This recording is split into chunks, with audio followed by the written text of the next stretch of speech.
And how's it going, guys and girls? Me, it's Uncle Luke, and welcome to my channel. And yet again, we are here to play DDLC Encore. So, as you know, last time when we first played the second episode of DDLC Encore, the first 20 minutes of the video were not working well because my audio was not going out. But this time I think it's fixed, so let's get started. And why this song? Yeah.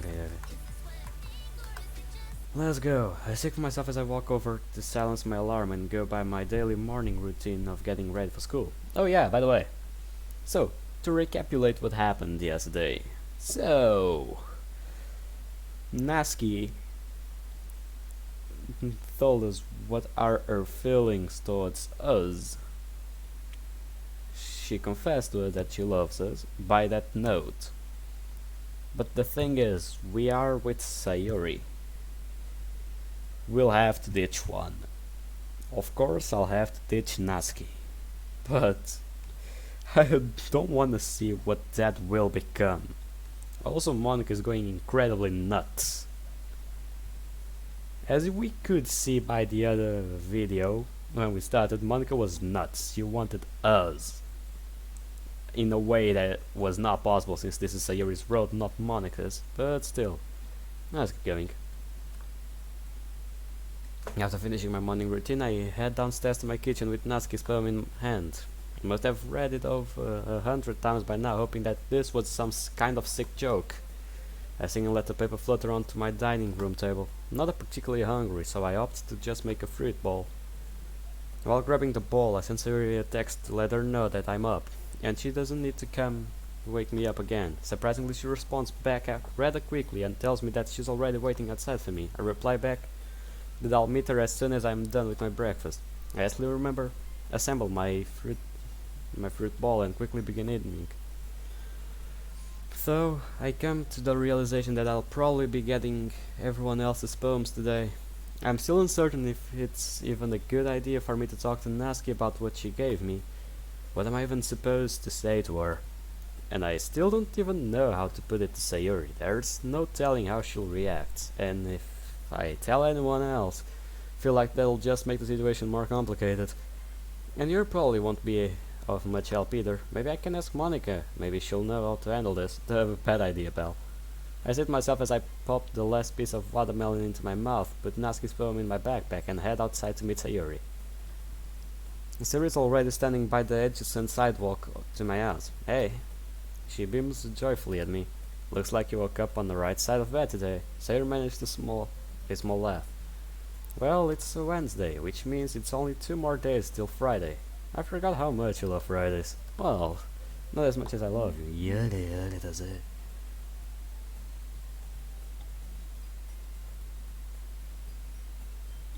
Yada.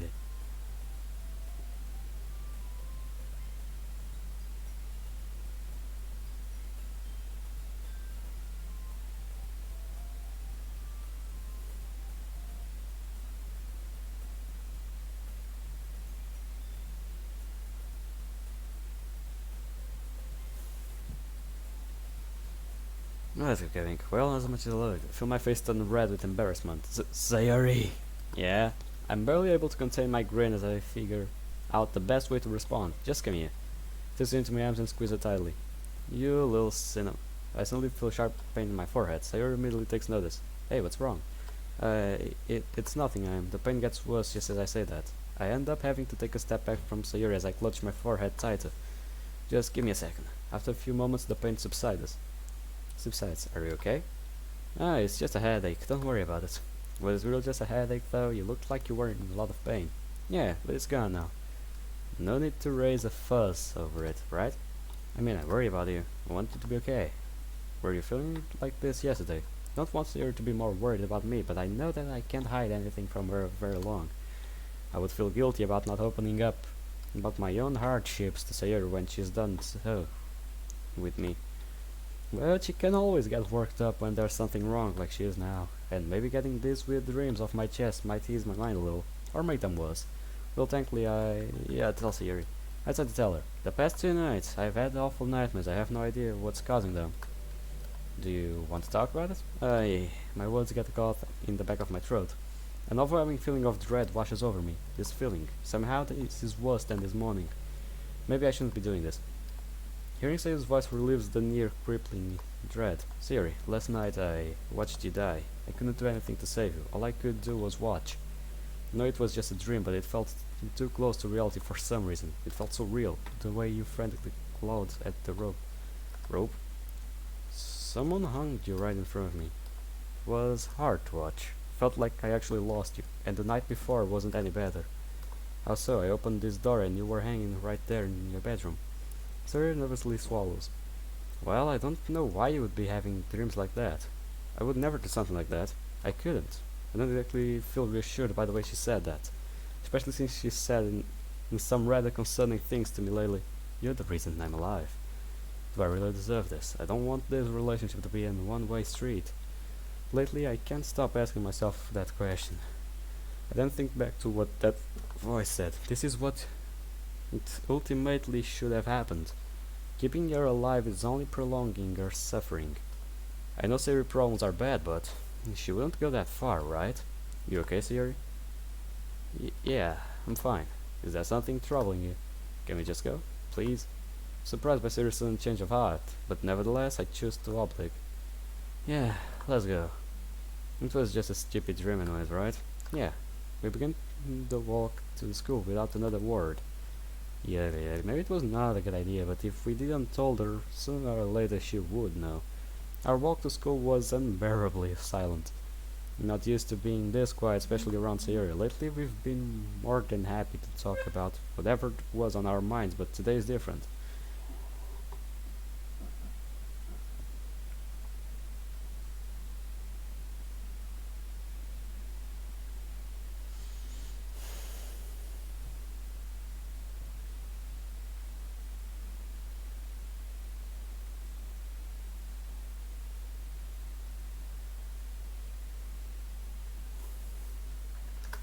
She hasn't even looked at me since we started walking. Part of me regrets telling her about the last 2 nights. Maybe I shouldn't have. I knew she would get all worked up and worried. It almost reminds me of my mother. Well, it wouldn't hurt to have someone look after me. I turned to Sayori smiling warmly at her. However, she maintains her blank stare down the road ahead of us as we continue our walk. I let out a small sigh. Guess she is just not in a talkative mood anymore. Well, she did sound rather disturbed by what I told her. Sayori never has been one to stomach horror very well. Not that I blame her. Hopefully she'll get over this soon. As our walk continues, it hits me that I have another problem brewing, Natsuki's letter. I haven't really thought about how I'm really going to handle that. As I was thinking earlier, telling Monica about the situation seems like my best course of action. Normally I would tell Sayori, but I don't think she would take it very well right now. I guess my only real option is go to Monica before the club. Knowing Natsuki will probably want to talk to me. I'm really not looking forward for today. What if someone else has given me another confession letter? Okay. Sayori takes me out of my train of thought. Yeah. You okay? You just stopped walking. Eh? Realizing that Sayori is more than a few steps ahead of me, I jog to catch up to her. Are you really sure you're okay? You've been acting strange today. I'll be fine. I have gone through worse. Maybe you should stay home from school today. I don't want you to get any worse. I'll be fine. Besides, I need to talk to Monica. Monica? Why? It's something related to what we're doing for you one day. Okay. Hey, Sayori. Yeah? Don't worry about me. If I feel worse, I'll go to the nurse office and you can take me home, okay? Okay. But if you feel sick, you text me right away, okay? You have my word. Emergency contact. Sayori blush. You trust me that much, huh? Why wouldn't I? I mean, we've been looking after each other for years. It just feels like it would be a natural thing to do, you know?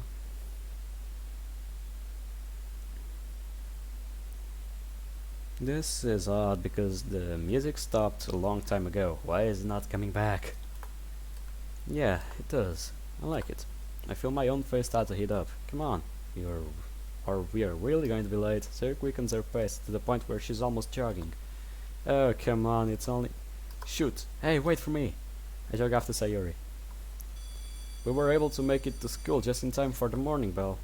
though I won't be able to walk with Sayori into her class like usual thanks to the time. So I'll see you after class. Alright, sounds good to me. Sayori glances around the corridor to make sure we're alone. Just please let me know if you feel worse or anything, okay? Oh, Sayori, don't worry. I'm more worried about you.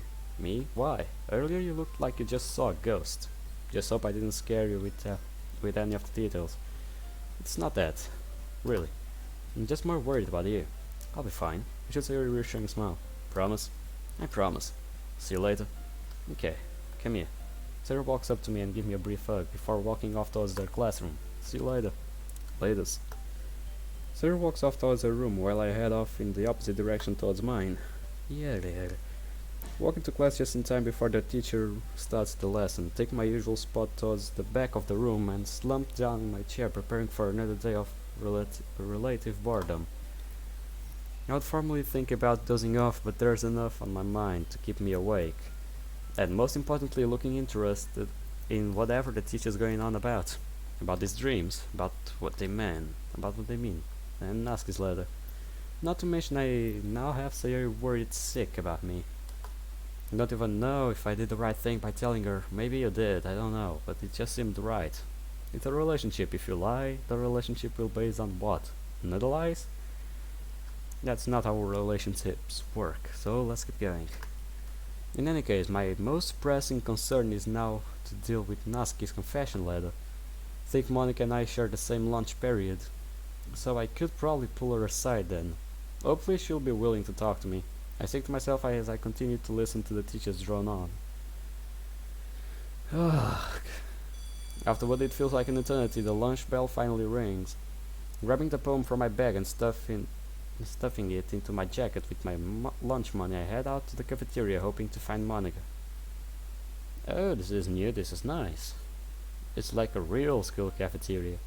Entering the cafeteria, I immediately begin to look around for Monica. Alright, if I was Monica, where would I be?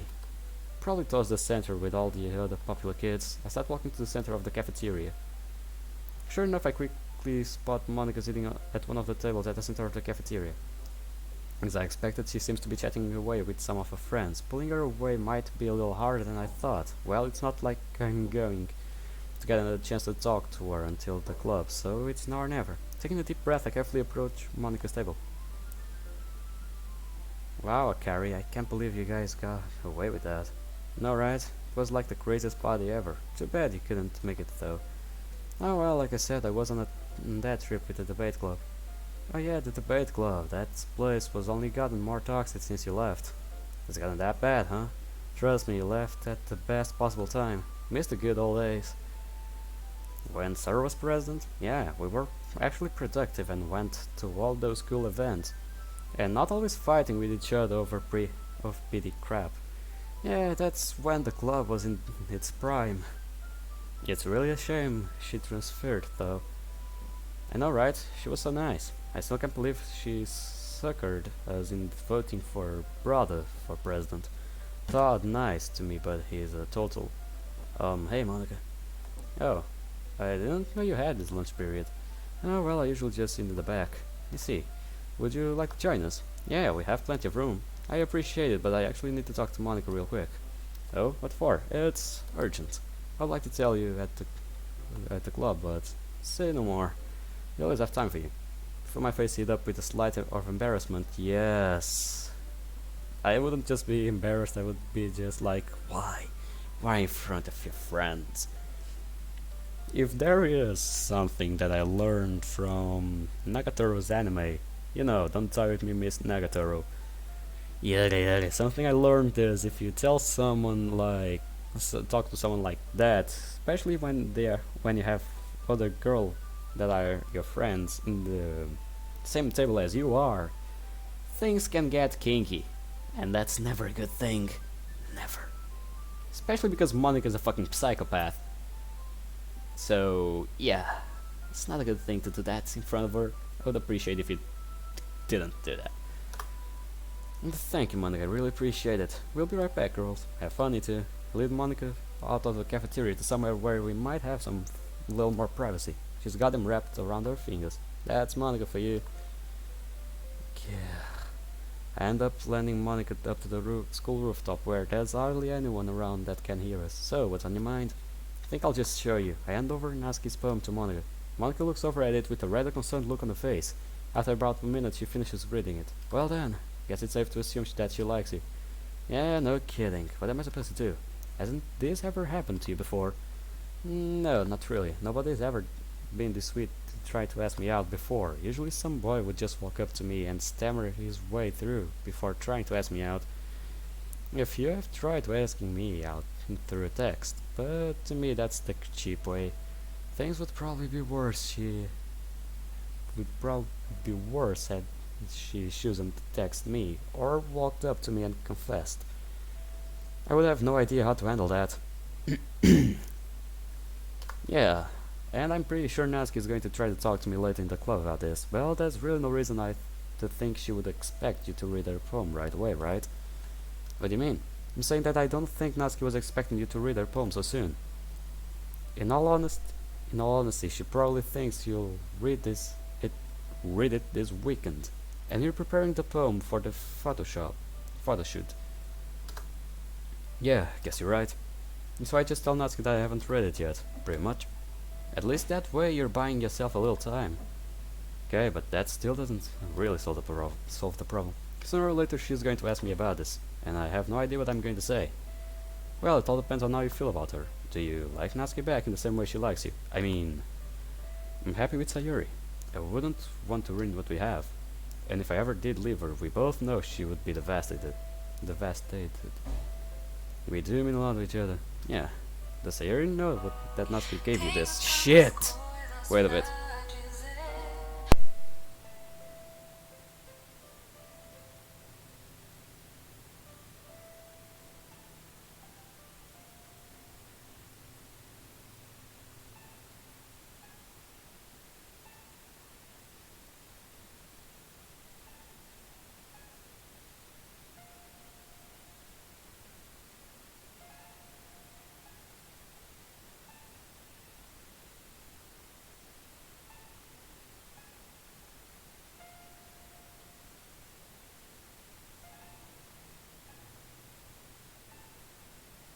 I'm sorry I am back. Anyway, let me just do something real quick.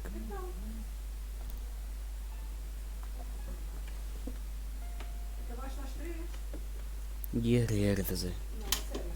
you go. And we're back. Does Sayuri know that Natsuki gave you this? No. That's not the problem. She wasn't really in the mood to talk today, so I figured out that it would be bad time to bring that up. Not to mention I have no idea how she'll take it. Don't think Sayuri would overreact that way.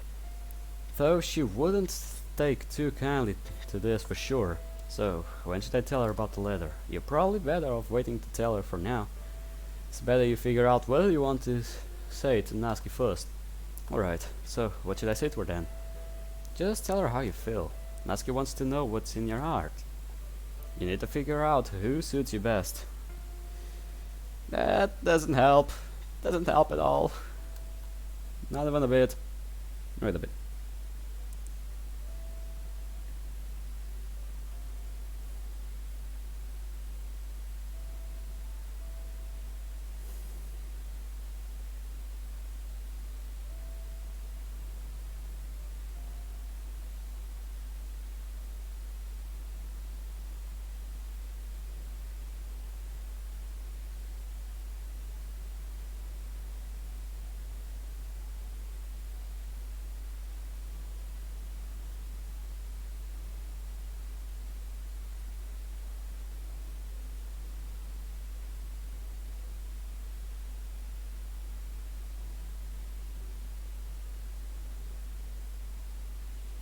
Okay, now I'm back. You need to figure out who suits you best. And when you're figuring it all out, you should ask yourself some questions.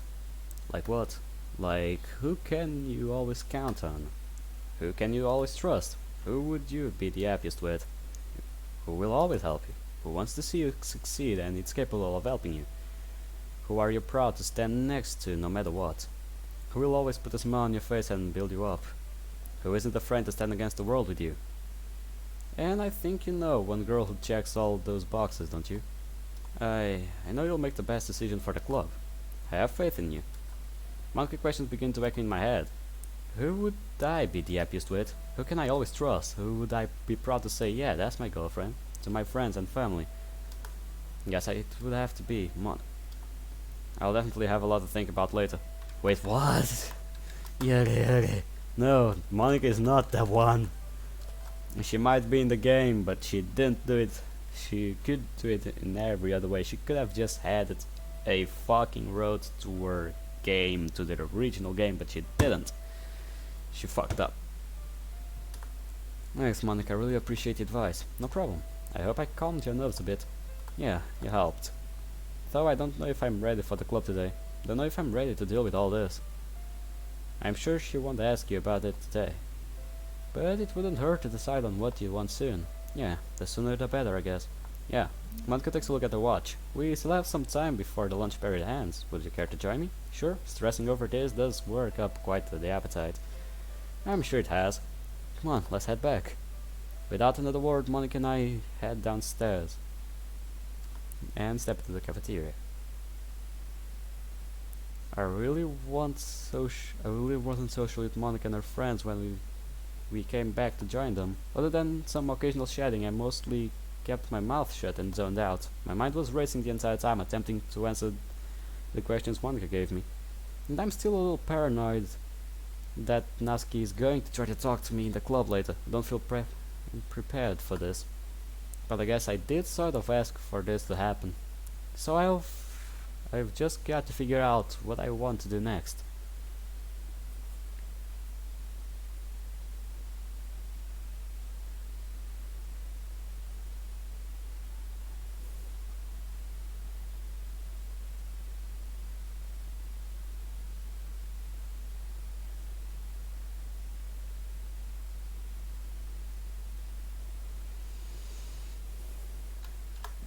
I really need to thank Monica when this is all over.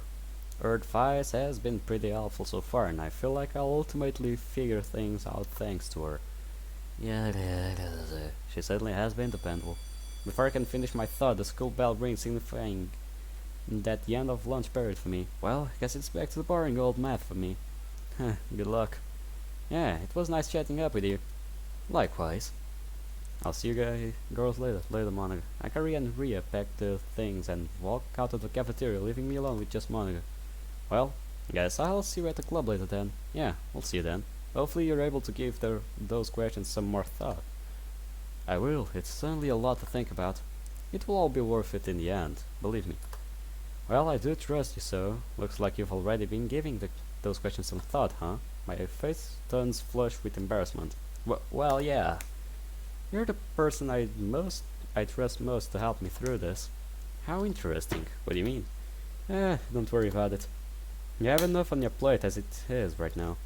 Yeah, you're right. Monica shoots me a reassuring smile and I can't help but return one myself. If you want, I can walk you back to your class. Oh, my mind completely goes blank. Don't really get the chance to spend too much time around Monica. But with everything going on, I'm hardly in the social mood. Then again, this is Monica, and I guess a little company wouldn't hurt. She was nice enough to hear me out after all. But what if Natsuki sees us and gets the wrong idea? And what if Sayuri sees us and also gets the wrong idea? Should I let Monica walk me back? Sure? I don't know. I'm feeling like Markiplier. So, as I'm not a klutz, let's save here if something goes badly. Okay, yeah, sure, we can walk back. Awesome. Lead the way. I'm not entirely sure why Monica wanted to walk me so badly. But hey, I'll oblige. It wouldn't hurt too. Smile to myself as we make our way out of the cafeteria. Monica and I make our way through the crowded hallways up towards the second floor. I turn to her, our eyes meeting. You know, you didn't really have to walk me back. Well, I just want to make sure you're holding up, okay? A lot of people tend to break down in these kinds of situations. Yeah, but I'll be fine. I think, yeah. Well, you can always count on me if you need anything. You're too kind, Monica, really. I try. It's important to me that you're always in the best state of mind. It's Is this guy seriously this blind? Can he not see? Come on. Are you that blunt? I avert my gaze to hide my incoming smile. Jeez, I didn't think Monica would ever be this nice to me. It's almost too much to handle. As we walk through the hallways, I can't help but notice several of the other students catching glances in our direction and whispering. Monica apparently picks up on this too. They're not thinking that we are a couple. Yeah, you were asking for it, pal. Wait a bit.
Okay, let's go. Oh god, if Sayuri heard those rumors. Monica slides up to me and whispers in my ear. This is nice, isn't it? To have someone walk with you, to keep you company? Yeah, it is. Does Sayuri... Hey! What is this? Look at her eyes, she's frightened. Hey! I hear someone yelling to us from across the hallway. Wait a second, I recognize that yelling, yeah. Sayuri? The one and only. My, you startled me. Sorry, Monica. Sorry, Monica. I hope I. Sorry, Monica. I hope I didn't scare you too bad. No, you're fine. Trust me, you get used to it. She does this all the time with me. I see. How are you doing, Sayuri? I'm doing great.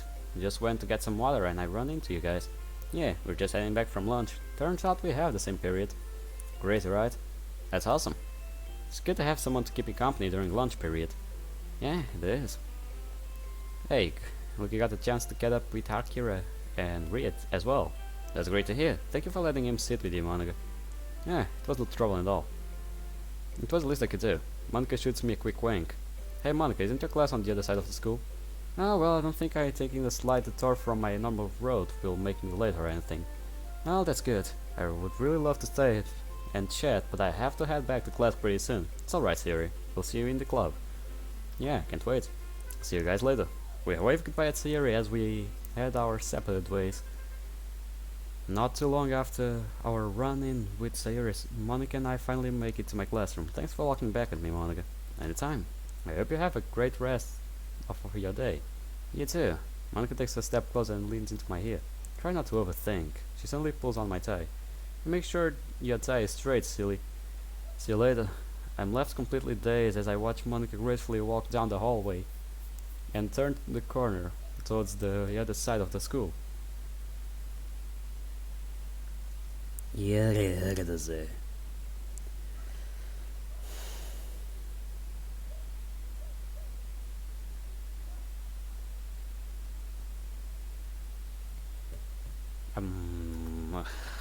this is Monica.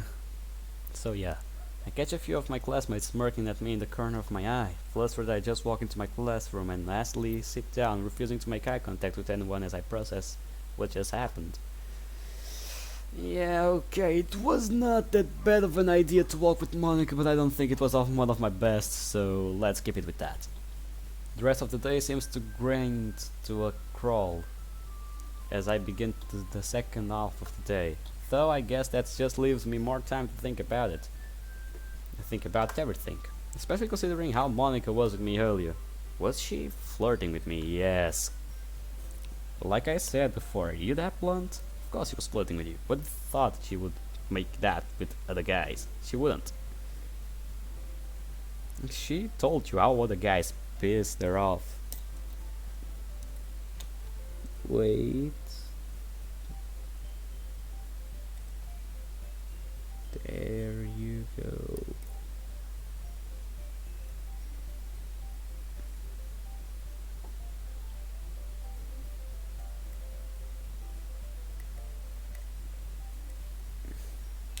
There you go. Almost there. That's it. Yeah. There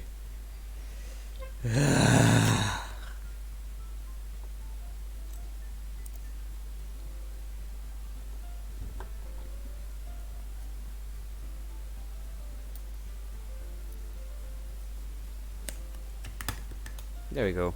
Was she flirting with me? Yes, she was. She was incredibly helpful to me today, that's for sure. Well, a little bit of flirty flirt doesn't do any bad, does it? Does it do any harm? At least I think it doesn't. Not really sure. Though she seemed to keep to herself when Sayuri was around. I don't know. No, Monica wants to help me. I know Monica wants to help me, but is that all she wants though? I mean, I don't see much of a reason she would be interested in me. Yeah, neither do I. I really haven't spent much time around Monica at all. It's not like we know each other super well or anything, but it would be wrong for me to go for her while I'm with Sayuri. Well, I guess this all just ties into the question Monica said I should ask myself. But right now I can't really decide on who I would be the happiest with. This is hardly the time and place for this. I can think about this later. Should I just try to focus on paying attention to this stupid algebra? I don't think so. After a long last, the bell rings signifying that the school day is officially over, though I suppose that means I'm going to brace for the worst with Natsuki. Think I have a general idea of what I would want to say if it comes down to it. Well, hopefully things will just go smoothly for today. I finish packing my things and head out in the hallway to meet Sayuri. Sure enough, I spotted Sayuri waiting just outside the classroom. Hey Sayuri, ready for another day of fun and literature? With you? Always. Well, in that case, we better get going. Yep. Well, let's go. What are we waiting for? With slight hesitance, I begin to walk with Sayuri to the literature club. Yeah, dude. Give me a fucking break. As we're traveling our usual route, I still can't help but feel the anxiety well up within me with every step I take.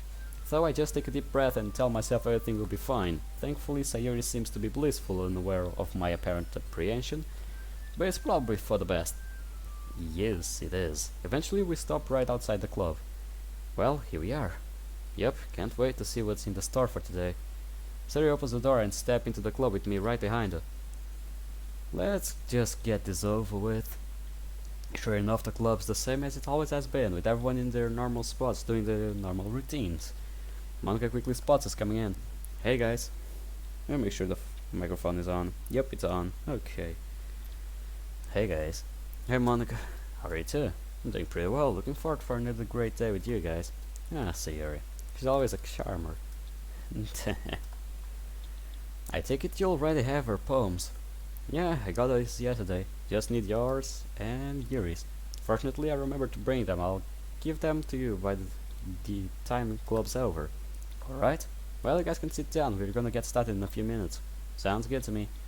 Monica leans into a whisper something to me as Sayuri goes sit down. So, how are you holding up? Still thinking over a lot of stuff. Though in case Natsuki asks about the confession later, I have an idea of what I want to say. Well, that's good. Still, this is a pretty sensitive topic for you two. So just be careful with what you say. I'll try my best. Great. Well, I'll be here if you want to talk more. Right now, I think I could use something to calm down a bit. It's been a fairly stressful day for me thinking about all this. Whenever I'm feeling stressed out, I find that music usually helps calm down the nerves. I've been working on something if you want to give it a listen. I'll think about it. Thank you, Monica. Anytime. Monica goes back to the teacher's desk, leaving me standing in the middle of the room once again. Looking around the room, I try to figure out who I can talk to without completely melting down or making some sort of scene. Of course, that leaves Natsuki out of the question. Guess it only leaves 3 people I could try to talk to. Sayuri. I'm not committing the same error. I should see how Sayuri is doing. Yeah. I walk over to Sayuri and take my usual spot next to her. Hey Sayuri. Hey, you seem to be doing a lot better today. Well, that's because I get to spend so much time around you, silly. Yeah, well, My face heats up with embarrassment as I nervously scratch the back of my head. It's nothing serious, really. I mean, someone's gotta keep an eye on you. Eh, what do you mean? I'm not trying to make you watch over me all the time. Why would I be a... Why? It would be a real chore to have to take care of someone like me. If it was a chore, would I do this? Proceed to boop Natsuki's Sayori on the nose. Hey, stop it! Boops her on the nose a couple of more times before she playfully slaps my hand away. You're silly. Learn from the best. Suddenly hear Sayori's stomach emit a loud audible growl that I'm pretty sure everybody in the room heard. Instead of a Sayori who looks away in embarrassment. You know exactly what's going to happen next, Sayori. Sayori then looks at me with her puppy eyes. Hey. Yes. I'm hungry. Can you come with me to get a snack? You mean buy you a snack? I know what you mean. How much money do you have with you? Sayori struggles to come up with a response. I decide that I'll spare her the embarrassment this time. Come on, let's go. Yay, Sayori beams at me. We both walk out of the club room and to the nearest vending machine. Wait a bit.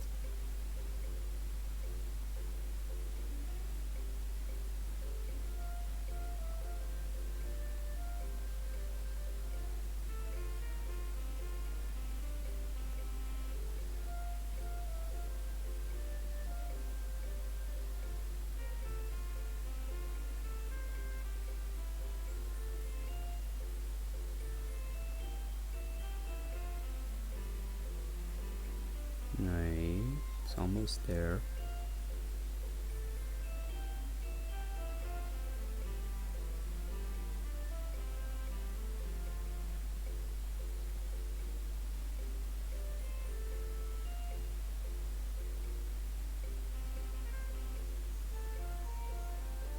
Let's go. After a short walk around the corner, we arrive at the vending machines. Sayori and I gaze at the various cookies, candies, drinks, and other snacks currently in stock. What are you thinking about getting? As I look to myself, I see Sayori in what I can only describe as a food trance as she stares in ice cream. Yes, that answers that question. Sayori moves aside as I enter in the number for the ice cream bars. After inserting the coins in the coins slot, 2 ice cream bars tumble down into the tray. I hand Sayori the chocolate, while I opt for the plain vanilla. We sit down in the nearby bench and begin eating our ice cream. So, the discount for the ice cream I already owe you. Oh, come on, don't be so mean. She playfully sticks out her ice cream stained tongue at me. Besides, this isn't a Sunday. I suppose so. Sayori and I continue eating our ice cream. As usual, Sayori finishes hers in under a minute while I nurse mine. Sayori eyes that over my ice cream. Hey, Rookie, don't even think about it. Usually my stunned voice would be enough to deter Sayori from mooching over my food, but for whatever reason today she seems insistent. Come on. No, Sayori. Sayori slowly begins to scooch herself closer while giving me her usual puppy eyes. I try hard not to look at her as I hold my ice cream as far away as possible. She tries to grab my ice cream, but her reach isn't far enough. Come on, please.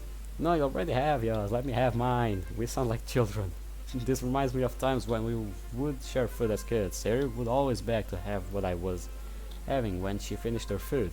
For some reason, ever since she and I started dating, she's been able to break my resolve more easily. Guess they call that love.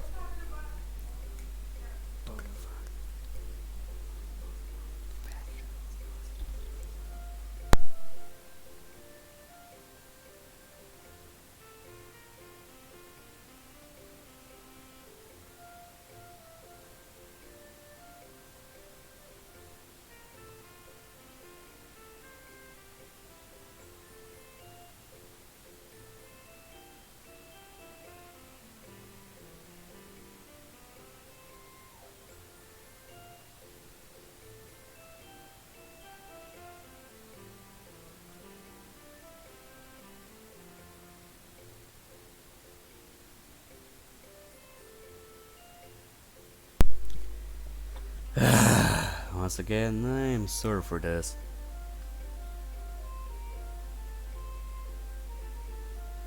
Let's keep going. I guess that's what they call love. Please. She keeps trying to grab my ice cream, but she keeps failing to reach it. You really don't want to share it with me, do you? But you already had yours. Yeah, but what? Yours is vanilla, and you should have gotten vanilla. Siri crosses her arms and pouts. This girl. I had to stand up for myself at some point with Sayuri's never-ending hunger. But then again, would one bite really hurt? Yeah. Alright. You win, but one bite only. Alright, Sayuri scoots over to me as I sheepishly put my ice cream below Sayuri's face. Now remember, just one. Sayuri proceeds to gulp down all of my ice cream in one bite before I could even finish my sentence. Now she has vanilla ice cream all over her face. Hey! Sayuri grins at me as she trots back to the club room, expecting me to hunt her down. Wait a second. She didn't even have time to wipe off her face. Crap. I hastily run into the club room and grab a paper towel and sprint back to the club room. Yaga. I barge into the... Wait, Sayuri, forgot to clean yourself up. See, Monica, Yuri, and Natsuki stopped what they were doing and trained their eyes on me. Evan and Sayuri seeing the vanilla ice cream all over her face. This is not what it looks like. Really, it's not what it looks like. Yaga. They then turn back to me, putting on a mix of anger, bewildered, and shocked expressions on their face. This is exactly what I wanted to avoid. I want to see rage build, and can see rage build up in Natsuki's eyes, while Yuri's face is flushed bright red. Monica simply looks irritated. Hey, what took you so long? We just went to grab some ice cream. Sorry we took so long. Monica 6. It's alright, we were just a little worried since you guys were gone for so long. We need to give you our poems for the event on Monday. Oh yeah, thanks. Monica goes up to me and hands me a stack of poems. Thanks, Monica. No problem. I'm going to where Yuri is sitting. Hey, Yuri. Yuri doesn't say a word, or really even acknowledge me. Do you have your poems? Yuri briefly puts her book down and reaches for her bag, where she retrieves a stack of paper and puts it in the corner of her desk. I didn't get a good look at her face, but I could tell she was bright red. Look of an ask, but she turned her cheek, clearly not wanting to talk to me either. Yes, letting out a cig, I put the poems in my bag. After carefully putting all the poems away, I walk over over Sayuri with the paper towel. You forgot this, dummy. I flash her a teasing smile. Hey, don't be a meanie about it. She takes the paper towel and wipes her face clean. Some things never change with you. Nope, and it's just the way I like it. Just like the way I like you. My eye skips a beat and I can feel the blood rush to my face. Yaga. Sayuri. Just then we hear the sound of giggling. Turn around to see Monica standing right behind me. Monica, didn't you see you there? Sorry, didn't mean to startle you. Just wanted to check up on you too. Lovebirds were doing. Monica flashes a teasing smile. Lovebirds? Sayuri flashes her a confused look. Oh, come on, Sayuri, I already know that you two are together. How do you know? Sayuri flashes me a curious look. Never did get a chance to ask Sayuri about how Monica knew that we were dating. I thought you told her. Sayuri turns back to Monica. I'm the club president. I know just about everything there is to know about all of you. Hearing Monica saying that sends a chill down my spine. She isn't talking us or anything like that, right? I'm happy you two are. I really am. Her voice trails off and her eyes drift towards the floor. Something tells me that she really isn't being genuine here. No shit, Sherlock. How did you come to that conclusion? It's just that I wish I could find a relationship like you guys have. Most boys only want me for one thing. Sayuri frowns at Monica. Yeah. Oh, what would it be? I don't know. Oh, Monica. Sayuri stands up and walks over to Monica and pulls her into a hug. Monica appears to tense up at Sayuri's gesture, but her face keeps the same collected look as always. At first she clenches her fists odd, but she eventually reciprocates the hug. You'll find someone one day, and just know it. Oh, I think I already have. Oh, who is it? What is his name? I would rather not say. All I know is that I don't know if he is looking for the right girl right now. Monica eerily winks at me. Sayuri and Monica release each other from their embrace. Yeah, we already know the shit we are into. Yeah, I'm sure he'll come around. How can anybody miss you, Monica? He's so smart and beautiful. Well, it's been hard to get a good read on him lately. One day it seems like he's interested in me, and the next he's off talking to someone else. I thought I had the perfect opening to get to know him recently, but something changed, and now I've barely been able to talk to him. So he puts a hand on Monica's shoulder. I hope it all works out for you in the end. I believe in you. Thank you, Sayori. I'm confident that this time things will work out between us. Can't wait to hear about it. I'll be sure to tell you all about it. Ugh, that's not a good thing.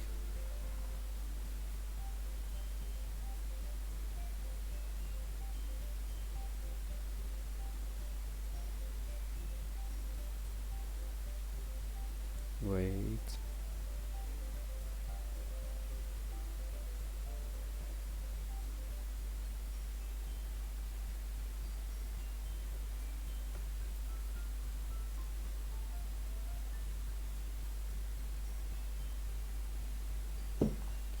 Monica smiles to the both of us and begins slowly walking to the front of the room. That's never a good thing.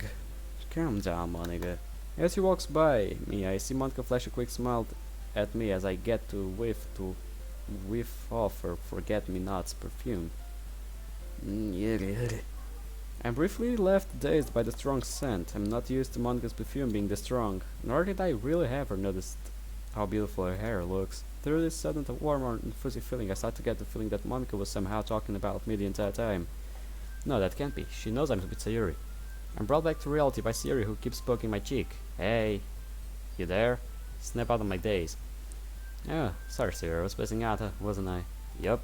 Ah well, guess I've just been thinking about a lot lately. Anything in particular? Yeah, not really. I hope Sayuri isn't mad that I might have been staring at Monica for too long, though thankfully she either didn't notice or is choosing to overlook it. It was a little weird that Monica knew we were dating though. I don't think I told her. Maybe she figured it out on her own, I guess. Yeah, besides, everyone's going to figure out eventually anyways. I mean, it's not like we're keeping this top secret or anything. Yeah, I know. Man, I don't exactly want to scream out to the world that we're together. Oh, you don't want to show me off? No, it's not like that. It's just that all my friends who are in relationships are going to overwhelm me with advice and congratulations, and I don't know if I'm prepared to deal with all that right now. We would definitely be the talk of the school for a good week at least. Yeah. It would be kind of nice though. That it would. Sayuri and I share a small laugh as we wait for Monica to start the activity for the day.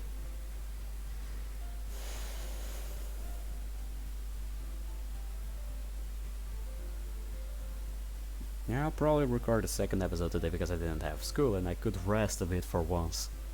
Okay everyone, gather around, I want to share with you all the activity for today. Everyone takes a seat at the front of the room by Monica. Alright, I've been meaning to bring this up for a while now. After we finish the photo shoot on Monday, we're going to be reading a piece of literature of our choosing. Yuri and Sayuri nearly burst out of their seats in excitement while Natsuki lets out a groan. Mostly just keep a neutral expression, but I'm kind of intrigued as what we'll be reading. Judging by Natsuki's response, we're probably thinking to the same plane, hoping we're not given something we would have to read for our own literature classes. Same.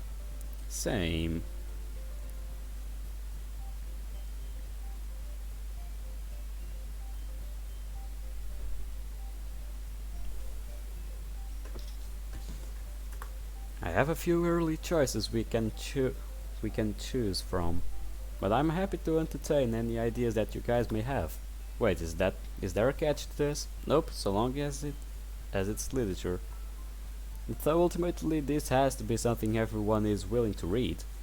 Natsuki's lips curl into a mischievous smile while Yuri shoots her eyes, bracing for what Natsuki is about to say next. So, does manga count? Well, considering there's different kinds of manga, I'm willing to allow it for its inclusion in this activity. Well, it depends. There are all kinds of manga. There are small mangas, there are mangas that look like the fucking Bible. Like the thickness is the fucking Bible. And a lot of mangas. So yeah. I wonder how One Piece mangas are, since the anime has 1000 episodes. Yeah, that must be a big ass manga. I know it's divided by chapters, but still, that's a big ass anime and a big ass series. So mangas are not that small, I guess, but still. Considering there is different kinds of manga, I'm willing to allow for its inclusion in this activity. I guess some forms of manga could be considered literature. Manga is literature, but with panels of stuff with art in it. Yes, Natsuki pumps her fist in the air. See here, even Monica admits manga is literature. Just keep it in mind, it has to be something we would all be willing to read, Natsuki. And I hope you would be willing to read something of my preferred taste as well. Yes, that seems fair to me. Good. So what are you recommending, Monica? I would like to recommend this story.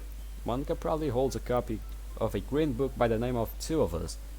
Just got started on it, but so far it's been a pretty good read. Sorry, eyes Whedon. Oh, I've heard good things about that one. What's it about? It's about the girl who realized that she's bruh. Everyone will become aware. I'm already feeling that shit. Okay, it's about this girl who realized that she's living in a fake reality, but she finds someone else who knows this truth too. The story is about their struggle to accept the circumstances and their attempt to return to the real world. It's technically a romance novel, but it has some sci-fi and horror elements mixed in. How can a book be both horror and romance? That doesn't make a lot of sense to me. Well, there are a lot of films that I also love and horror, so I wouldn't be surprised. I haven't gotten that far into it, so I can't answer that. Besides, that would probably be spoiling. Yeah, yes it would. I mean, there are quite a few romances novels that mix horror into their stories. Exactly, like this book for instance. Yuri digs into her bag and holds out a book with the faded violet cover called Outcast Dilemma. Natsuki rolls her eyes as soon as she reads the title. Is it another horror book? The horror in this book is rather some compared to what I usually like to read. Probably that's what she said. I called it, I guess? Yeah. Well, I guess that means Yuri has a pretty high tolerance for horror. Natsuki and Sayuri both look off uneasily. I know you two aren't really into horror, but trust me, most of this book is romance. So, what's the scary part? And what exactly is it all about? The book is about this girl who is an outcast from her dystopian society because she doesn't meet their standards for perfection. She goes on to meet a man that saves her, and the two fall in love. Eventually, the man is able to get her accepted back into the society, but only if she completes several tasks for the government. So that's where the horror comes in. I would assume so. I'm only halfway done. That sounds like a fun book to read, Yuri. I would be happy to get a copy of that. I mean, I would be willing to read anything you guys recommend. Don't exactly have a library back at my house. Now, if that's the case, I think I got something you might enjoy. Natsuki reaches into her bag and holds up a large, light blue book called Love's Exit. Huh, I've actually heard of this one before. Actually, I think I have as well. This is actually one of the few mangas that got their own movie. Though the manga got much better reviews. Anyways, it's about a boy who rescues his friend from an abusive family. But because of his friend's family is pretty powerful, they have to go on the run. And while they're out there, they fall in love with each other, but they know their situation ultimately isn't sustainable. The ending of the story is really sad though. Never thought Natsuki would ever read something that sad. So it's a romantic tragedy manga. Yep, pretty much. I read it a few years ago. I picked it out because it looked like a cute story on the outside. Then, as I was reading it, I realized how wrong I was. It's a good story all around, though I probably wouldn't have read it if I knew it was a tragedy story. Well, I'll admit, you have me intrigued. Wow, really? I've never thought I would see that day. I would actually be picking up manga. I just hope we see the day where we pick up an horror novel. Hey, I said I would be willing to try. It just needs to be a right story. What do you mean by that? Sensing the incoming tension, Siri steps in. You know, I think I may have a story that we could all enjoy. Siri holds up a pink-covered book called Rainshine. I'm not familiar with this one. What is it about? It's about a girl who develops a split personality, and the story is about a struggle to trying to overcome it. The ending is a really bittersweet. Sounds like it could be interesting. Have you read it before? Yeah, I've read it a couple of times before, but I haven't read it recently. It's actually one of my favorite stories. Didn't even know Sayuri had a favorite story. Much less, I didn't know that she read something like that. Even much less, I didn't know she actually read something. But I guess with the way she described it, I think I might know the reason she likes reading that book. In fact, I think I might be seeing a general trend in each of the books described by everyone. They all have a female protagonist, and the story revolves around love in some way. I guess that's what I get to being, the only guy here. Yeah, you thought you would have a harem? Yeah, you are totally wrong, pal. These girls don't walk over you. You're the one who walks over her. Damn. So yeah. Alright, so we have our options. I'll look into seeing if I can get copies of For All of Us tomorrow, and if I'm able to, then we can decide on what we'll read first. Is that okay with everyone? Everyone nods in agreement. Alright then. We still have some time before the club ends, so you guys are free to hang around. Look, I believe you have everyone's poems? I do. Awesome. Well, let us know if you need anything else. I'll be sure to. Everyone gets up and goes back to their respective areas. I notice Sayuri starting to pack up her things, so assuming she'll want to leave soon, so I start walking over to join her. However, I feel a tap on my shoulder as I'm walking over. Turn around to Natsuki standing right behind me. My heart immediately starts pounding against my chest as anxiety builds up inside of me. Oh hey Natsuki, what's up? I try to steady my voice as best as I can. Fortunately, Natsuki doesn't really seem to notice, as she seems rather unnerved as well. She nods as I say before looking up at me. Look, I'm sorry for how I acted earlier. I didn't mean to brush you off without giving a chance to explain what happened. I've just been having a bad day today. It's fine, Natsuki, really. Just glad we can put that behind us. Natsuki smiles as we stand in the middle of the room awkwardly. So, what got you down? I think I might have lost one of my mangas. It was a special edition copy and it was super expensive. Ah, jeez, do you know where you might have left it? I think I have an idea where it might be. I might have left it in my last class. Well, I hope you find it. You're not sticking around? Well, I think Sayuri is about to leave, so I'm going to head home with her. Why do you always do that? Do what? What do you mean? It's like you're always following her around like a lost puppy. I don't know how she constantly puts up with it. Why is it the most everything you do is resolve around Sayuri? Here we fucking go.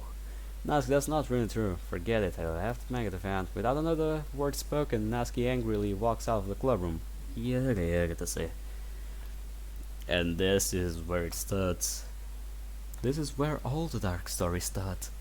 Everything looks fine at the beginning, but it suddenly turns into a snowball, going down the hill. It's just a small snowball at the beginning. It looks nice. It looks a bit cute as well.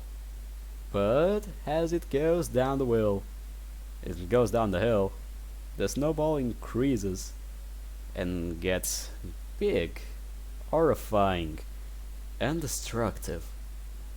I hope this mod doesn't turn into that shit. I'm turning too philosophical. What the fuck is going on with me? Ugly, give me a goddamn fucking break. Without another word spoken, Natsuki angrily walks out of the clubroom. Though it doesn't appear that anyone noticed the incident that just took place between us. Well, that's good. That's really good, isn't it, pal? I let out as a sig as I walk over to Sayuri, who seems to have just finished packing the things. Hey, ready to go? I weakly smile, Sayuri. Yeah, sure, let's get going. Sayuri peeks on my agitated tone. You okay? You look upset. It's nothing. Let's just get home. Okay. Sayuri and I wave goodbye to Monica and Yuri as we head out of start our commute home. The walk home with Sayuri considerably lifted my spirits from my run-in with Natsuki. Sayuri still asked me a few questions about why I was in such a grouchy mood early, but I just muttered out some answers and she seemed to have mostly bought it. I'm still gushing a little over a little ice cream incident we had earlier. Even though Sayuri tried to play it off like it was nothing, I had a hard time believing that she wasn't trying to have a little fun with me. Needless to say, when I called her out on it, she called me meanie. And we just left it at that. Seeing Sayuri like this gives me hope that she can overcome her depression. It's not like it's taken her over fully. She is still capable of being herself, and today remind me of that. Remember, pal, her being herself it's not the best option.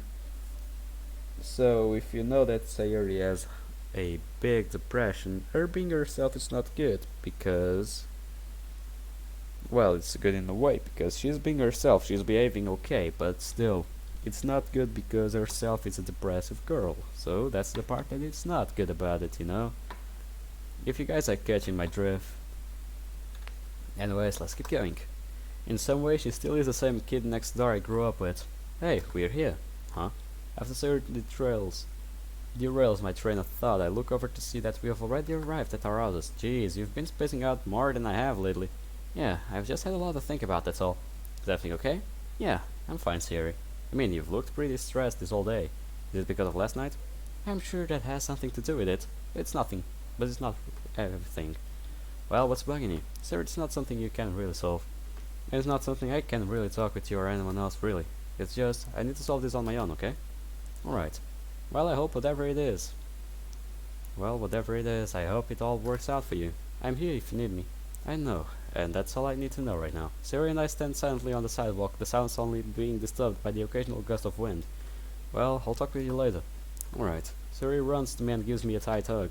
Just sleep well tonight, okay? I'll try my best. Siri and I release each other as we both madly blush at each other. Love you. Love you too, Siri. With one more smile between us, we wave goodbye to each other as we walk back into our houses.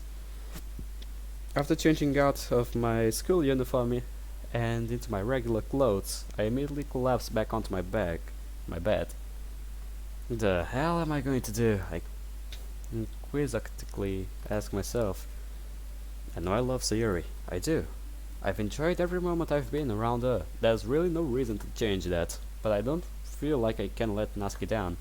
Should I give her a chance at least? I mean, in hindsight, I did kind of say yes to Sayuri right on the spot. I only spent time alone with Natsuki once, but I know I have an obligation to stick to Sayuri. She needs me, but I guess it's wrong asking myself, do I really need her? I stare at the ceiling as I repeat the question in my head over and over.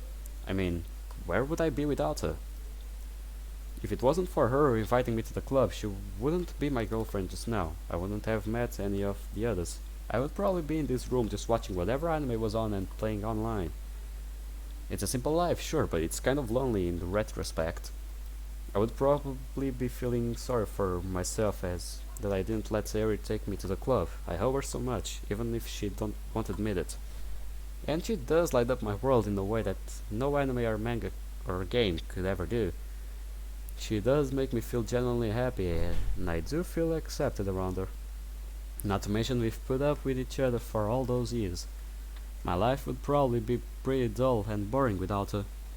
I mean, even the little fight we had over the ice cream was kind of fun, even though I did indulge her and let her take my ice cream from me. It's good to see that despite whatever she has to endure from her rain clouds, she still knows how to be herself. But if I wasn't in her life, had I not grown too close to her? If she continued to have those rain clouds, where would she be? I almost fear the answer. Not that I think Sarah would ever do something I saw in my dreams. I mean, she told me what, 3 times now that I'm the reason that she's alive. What did that even mean? I know her well enough to know it's not. Wait, not that I think Sayori would ever do anything I saw in my dreams. I have the sinking feeling that I may have crossed her mind. I mean, she told me that 3 times. She told me what, 3 times now that I'm the reason she's even alive.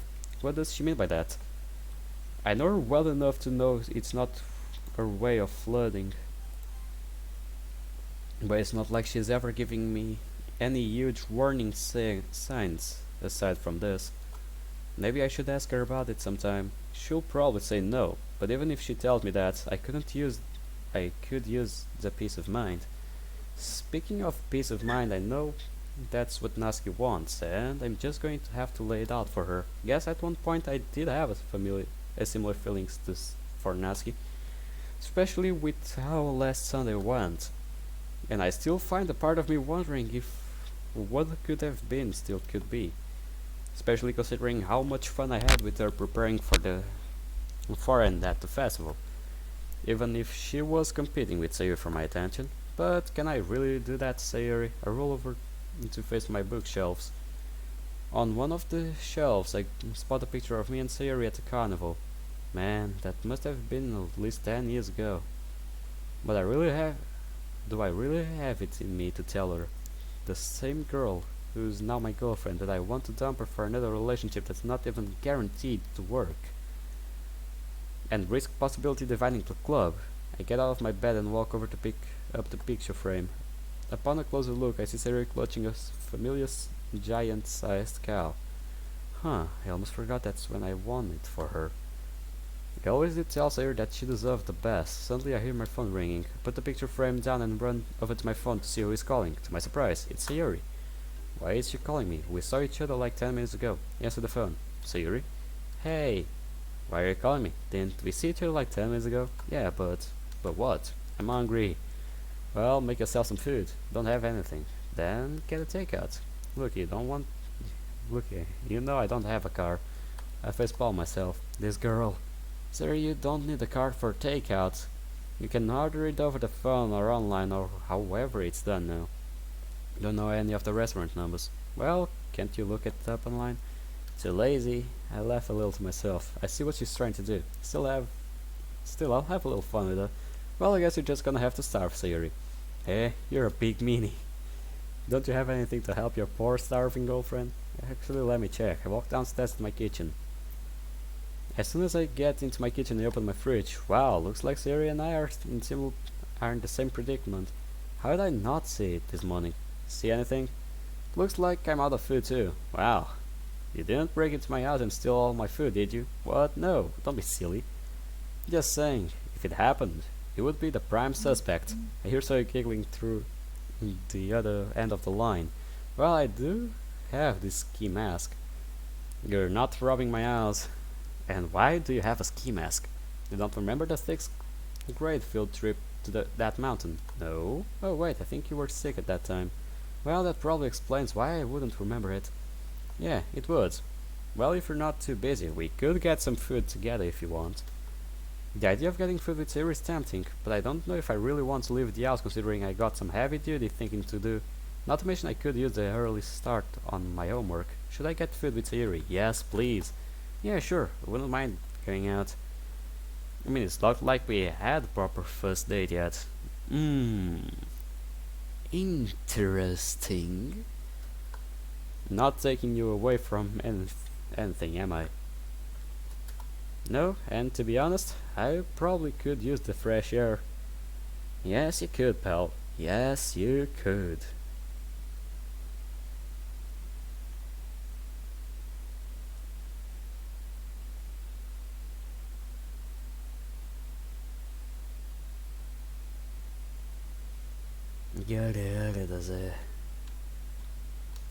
Okay, well, we're not going anywhere super fancy, but I did have one place in mind. It's in the city. Sounds fancy to me. It's not really anything super, it's more of a fast food place.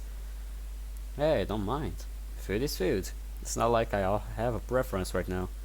Yeah, me neither. I'll meet you outside in a few minutes, okay? Alright, see you in a bit. Bye. Sayuri disconnects the call. I'm fairly surprised that Sayuri wants to go out. We haven't gone out to eat together in years, although I'm more than happy to take her up on her offer. All this thinking does works up quite an appetite. Hopefully she doesn't try to take my food again. I grab my keys and wallet and walk out of my house to meet Sayuri. Walk out of my house and wait by the fence that separates our two houses. Not long after I arrive, I see Sayuri exiting her back door and walking up to the fence. I unlock the gate and hold it open as she walks through. Hey Sayuri. Hey. I gleefully take Sayuri into my arms. Feeling her embrace once again seems to melt away all the stress and worrying I experienced just a few minutes ago. I only hold her tighter as I continue to release my stress. Fortunately, Sayuri doesn't seem to mind as she only blushes brighter as my embrace tightens.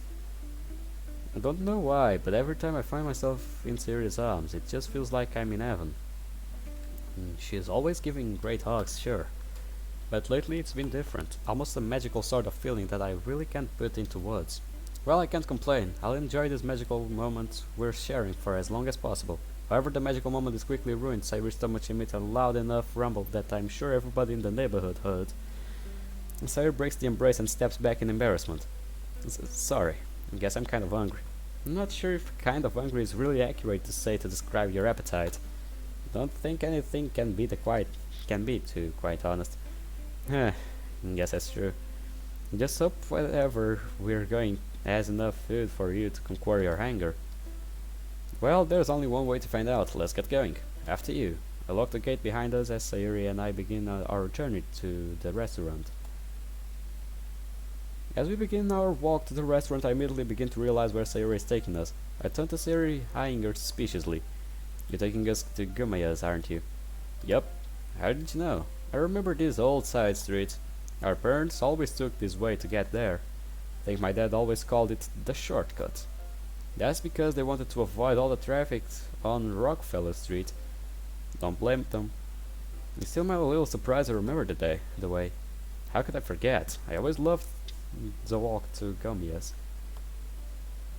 Though you always hated the walk back. I think you liked that place too much for your own good. Their ice cream was so good though. Not to mention the jungle gym they kept outside. Heh, that was pretty fun now that I think about it. Sucks we can't go on it now. Why not? What's stopping us? Sayuri? I tried to hold into a chuckle. I tried to hold in a chuckle. I still sometimes forget Sayuri's still a child at heart.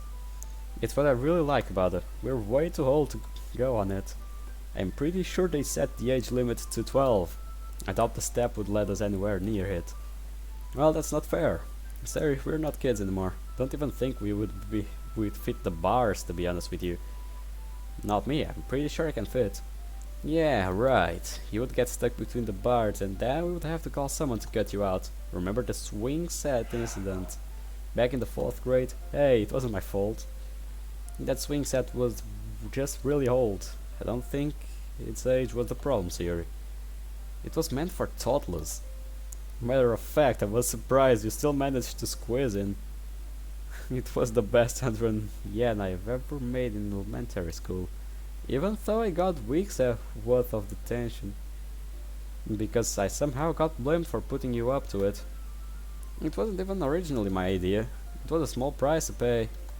Hey, Siri and I share a brief laugh together. I always did find her laugh to be really cute. Even as kids, I always enjoyed hearing it. Yeah, get to say. Is it a real laugh though? And hearing it now, I almost feel like I'm back on the elementary school playground with Sayuri, but you would never been able to pull it off. Eh? What do you mean? Let's just face it, you would have gotten stuck worse than me, or you would have been able to fit in that swing set at all. Pfft, I could have if I tried hard enough. Just didn't feel like it that day. Look, your belly was too big back then to fit, and it's still kinda big now. Sarah jokingly rubs my belly for emphasis. Hey, cut it out! I playfully swat her hand away from me as she continues laughing. I was never like that. It's okay, I still love you. I struggle to suppress my blushing. Even when she's teasing me, she still finds a way to make me blush. Well, I'm not going to let her continue to one-up me. Let's see if she'll take a bet. No way. Ain't no way. I bet you could fit between those bars in the jungle gym. I bet I could fit in those bars in the jungle gym. That sounds like a challenge. Oh, it's on. And we're fucked. Sir deviously winks at me. Oh, we're fucked. We're fucked. Maybe it is one. Alright, you're on. What did I just get myself into?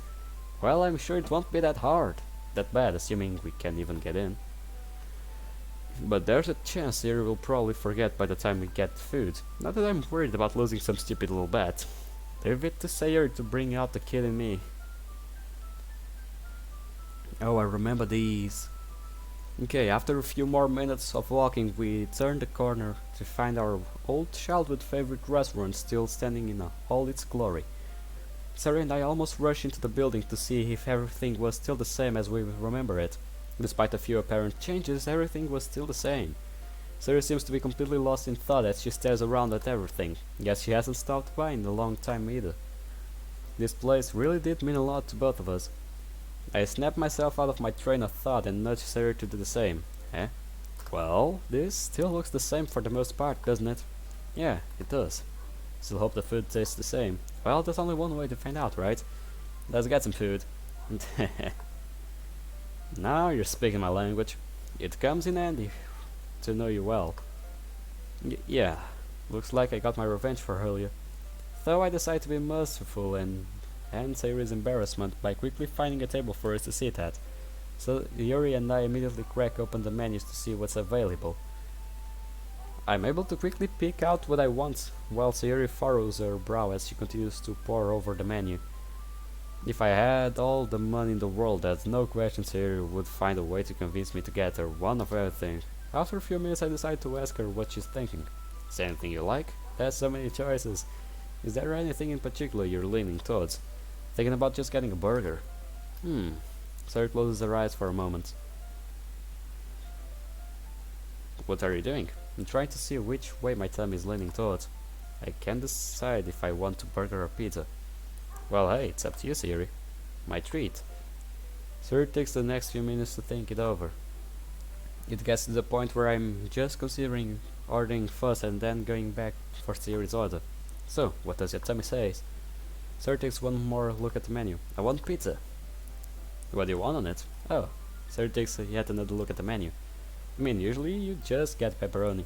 Yeah, but I'm thinking about trying something new this time. I think I'm about trying out some anchovies. Anchovies, huh? Who are you and what have you done with Sayori? Sayori lets out a small laugh. There's nothing wrong with trying something new. Besides, I remember that their pizzas are super good here. Yeah, I really did enjoy their pizzas. Matter of fact, this place was where I always went to get pizza as a kid. They were always freshly baked too, not the shipped, reheated store-bought ones I've seen in a lot of restaurants around here. You know what? Think I'll try one too. There we go, that's the spirit. It seems like you just have a special way over me, don't you? First Leisure Club, then last Sunday, and even now. Guess you're just still that good at talking me into things. Well, I try my best. You succeed. You always do. Flash her a smile as Sayori continues to blush brightly. I'll put in our orders. I get up and walk to the register to put in our order for a large anchovy pizza. Just hope my stomach doesn't make me regret this later. Yes, I so much want. After about 10 minutes wait, the waiter comes by and delivers our pizza and water. Sayori and I are shocked by the size of it. I don't think I could finish it, but knowing Sayori and her appetite, anything is possible. I'll admit it smells nice. Sayori quietly takes a slice and stares at it. I follow suit. There's literally a little fish embedded into the pizza. Not that I ever had a problem with fish, it just seems kind of weird to me. This is so cute. It's like it's swimming in the pizza. Well, now it's going to swim in our stomach. Cheers? What do you mean? What are we cheering for? No, it's not like that. It's like another word for toast. They have toast here? Oh no. But it doesn't have anything to do with food, silly.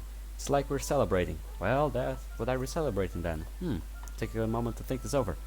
Well, how much progress we've made in our relationship is definitely worth celebrating. How about this great loving relationship we've found ourselves in?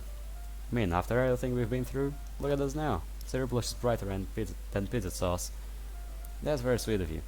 I agree. Cheers. Sayori and I playfully clink our pizzas and take a bite into anchovy-flavored crust. Hey, this isn't half bad. So, how's yours? Sayori, who's joyfully chowing down her slice of pizza, manages an answer with a mouthful of pizza. It's so good. Try to look away from Sayori's mouth as I take in my next bite. I'm still surprised with how well the taste of anchovies mixes in with the crust and sauce. It all mixes together for a surprisingly satisfying flavor. Do you know anchovies mixed in with bread and sauce would be so tasty. I'm definitely going to have to get this again at some point. I continue to pick away at the pizza while Sayori seems to gobble down slices left and right. Even as a kid, Sayori always managed to consume the craziest amount of food in the shortest amount of time. Hopefully there will be some pizza left for me to eat before I decide to tap out. You're asking too much right now, buddy. Buddy chum pal, you're asking too much right now. After having roughly 5 slices, I eventually decide to call it quits on the pizza. Simply nurse my water as I watch Sayori continue to shred through slice after slice as if it were nothing. Eventually Sayori finished the last slice of pizza, leaning back into a chair with satisfaction. So, I take it you enjoy it. Yes, it was really good. You seemed like you enjoyed the pizza too. Well, hey, we both know Gamayas has the best pizza in town. And the best ice cream. I suddenly remembered the bet I made with Sayori yesterday when we were playing Mario Kart. So this is why she wanted us to come here. Well, a bet is a bet, and it looks like it's time for me to pay up. Well, I suppose I do owe you from the yesterday's bet. You beat me fair and square. Yeah, I'm glad you remembered. Well, if I forgot, you would have reminded me anyway. That's why you wanted to come here for dinner, right? Well, maybe that was a part of the reason. I chuckled to myself. Alright, let's go see what they have. And Sawyer warmly smiles as we get up and check out the ice cream selection. I declined to get anything, but Sawyer opted to get 2 scoops of some sort of blueberry banana combination I've never even heard of. As per the bet, I ended up paying the cost for the ice cream and politely covered the cost for our meal as well. Naturally, Sayuri was pretty happy. She quickly gobbled down her ice cream and we began the walk home. On our way back, Sayuri and I realized that we weren't actually that far from the park we used to spend a lot of time when we were kids. Oh, this park is different. It's actually pretty nice done. The water, the wet parts. It's nice, but it looks like it just rained. Yeah, it did. Given that we were both in a reminiscing mood, we decided to take a slight detour to head to the park. Though by the time we reached it, the sun had already set and it was starting to get darker by the minute. We agreed to do only one walk around before heading home. Sayuri was in a cheerful mood as we started walking, pointing out all our formal hangout spots and reminiscing all the moments we shared. Seeing this side of Sayuri in a full bloom almost makes me forget that she has depression. Her being so cheery and energetic is a far cry from how she's been acting recently. Maybe it's because I'm spending time with her, or she is just trying her best to show that side of her. Either way, I would want her to be honest with how she's feeling right now. I gotta say, Sayuri, you've been in pretty good mood today. Yeah, today's been really great. And you helped me make it so. I see. You didn't have your rain class today. No, not really. Why? Just wanted to make sure my bundle of sunshine stays that way. Playfully ruffle up Sayuri's hair, causing her to giggle loudly. Okay, cut it out. She playfully pushed me away. But yeah, today's been pretty good, and I do think it's partly because of you. Just doing my job, Sayuri. Besides, looking after you is what I do best. And to be truthful, I kind of enjoy it. It just feels right, you know? Like this was always supposed to happen. Spending all this time around you over these last 2 weeks has been really fun. I almost feel like we're kids again and it's just us going around having a good time. It's still a little hard for me to realize you've been battling depression the entire time. Well, you helped me make it manageable. Honestly, if it weren't for you, I don't know where I would be right now. Where do you think you would be? There's really no point in thinking about it, right? We had a great childhood together. That's really what matters. I'm just glad that we're being able to reconnect and make many more lasting memories together. Yeah, you're right. Actually, I've been meaning to ask you something, Sayuri, about your rain clouds. Oh? What about them? Well, you've said you had them for what, your entire life? Yeah, guess. Have you ever thought about doing something about this? There's a long pause between us. Finally, Sayuri turns to me with a pained look in her eyes. I mean, I have. My initial shock quickly gives way to the frustration. She's been debating about wherever to seek help for all these years. That doesn't make any sense. Why would she want to feel like crap all the time? Well, why haven't you gone to anyone yet? Saying in my most level voice possible. Though Sayuri seems to pick up on the hint of frustration in my voice. I mean, surely your whole psychology that you've meant to feel this way doesn't apply to seeking professional help? Well, not exactly. It's something else. Well, what is it? I've read up on the facts that antidepressants have on people, and what I read terrified me. Antidepressants can completely change your personality. It changes everything about you. How you act, how you feel, way you like or don't like, as well as some other side effects. It makes you numb to everything. To pain, to sadness, to joy. You just become empty. It's like you're better off not taking them. I don't want to run the risk just not feeling anything again. I don't want to let anything change who I am. If I take them, I might not be the same girl you've always known. I can't let that happen, so if I have to put up with all this pain and suffering just to have a little fun with you, then to me it's worth it. I want you to be happy, and I know you want what's best for me.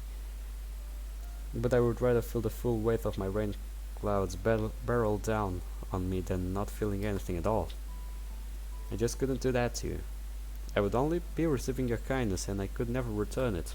At least, with how I am now, I can. And since you know the truth, I cannot be honest with how I feel, especially around you. Completely stopping my tracks as I look at Sayori the same way a deer would look at headlights. Can't believe what I'm hearing. So you'd rather put up with all this rather than take the chance to getting better? Oh god, what do I even say here? Sayori stops walking as well, staring at me as tears continue to build in her eyes. Just try to stammer out something that makes sense. Sayori, look, I'm not going to pretend like I'm some expert doctor or whatever, because I'm not.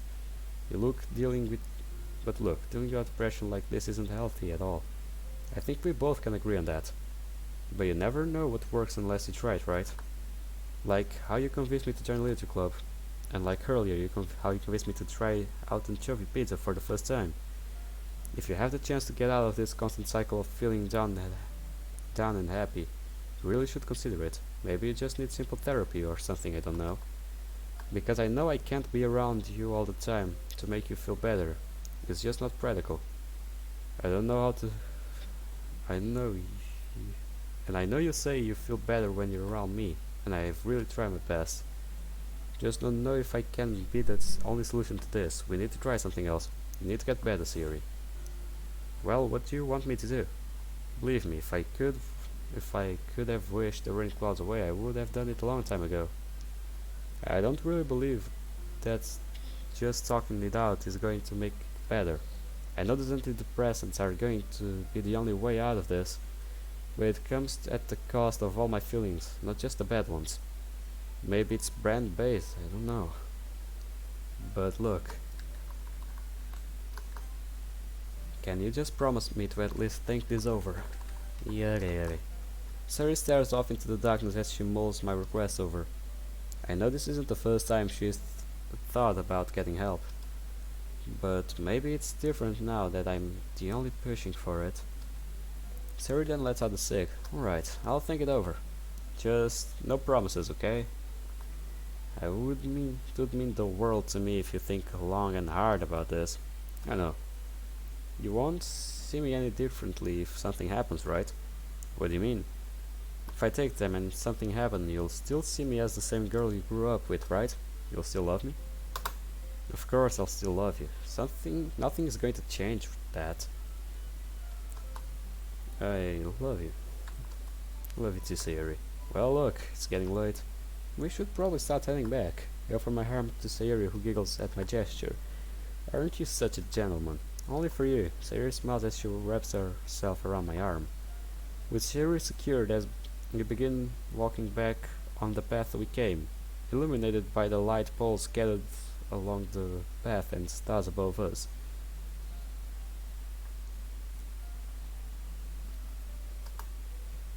Walking back, I notice several small animals scurrying around in the shadows, presumably looking for food. I'm able to make out a few squirrels and rabbits, but it's hard to make out exact details with it being so dark by this point.